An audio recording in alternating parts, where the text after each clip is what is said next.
You're watching WDEF News 12 this morning with Rachel Esch, meteorologist Brian Smith, and your time-saver traffic tracker with Sunny 92.3's James Howard.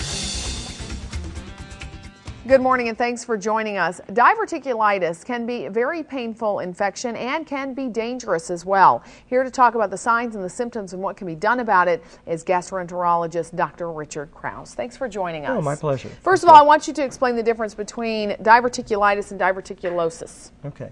Diverticulosis, which are little pouches that develop anywhere in the GI tract, but most people think of it as in the colon. That is a benign disease. Okay. They have no symptoms whatsoever. It's just because as we get older, the colon gets a little thinner. The pressure from having bowel movements causes these little pouches. So you can really ignore that.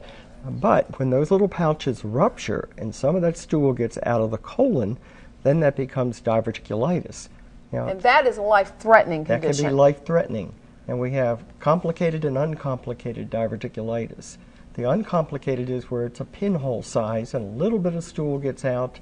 You get a little fever, some pain in the lower left abdomen, maybe a change in bowel habit, some nausea. It may even resolve on its own, but usually we put patients on antibiotics, and it can be taken care of as an outpatient. But when that little opening widens and the stool spreads further, it's called peritonitis.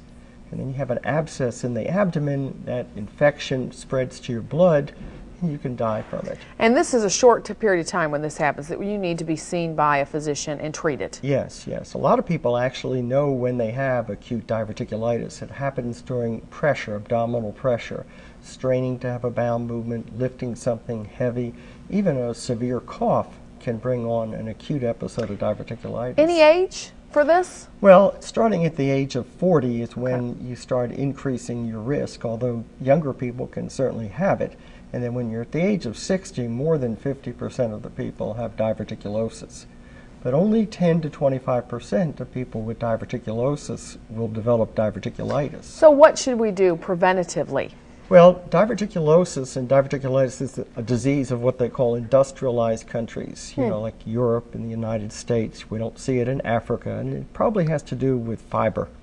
So those people who eat enough fiber will have reduced pressure in the colon and less of a risk of diverticulosis.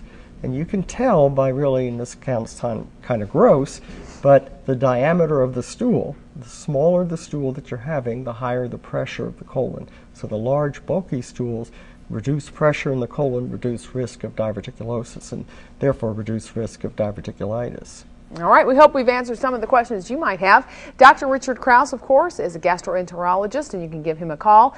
He's at 2341 Macaulay Avenue in Suite 201, 698-0254. Get you more information, and you can also go to his website, which is clinsearch-us.com, if you want to find out all of the different things that they are working on, and a lot of trials that you can get involved in as well that are absolutely free, folks, or at very low cost. So check that out as well. Thanks for joining us. Stay with us. We'll take a short break and be back. This is WDEF News 12 this morning.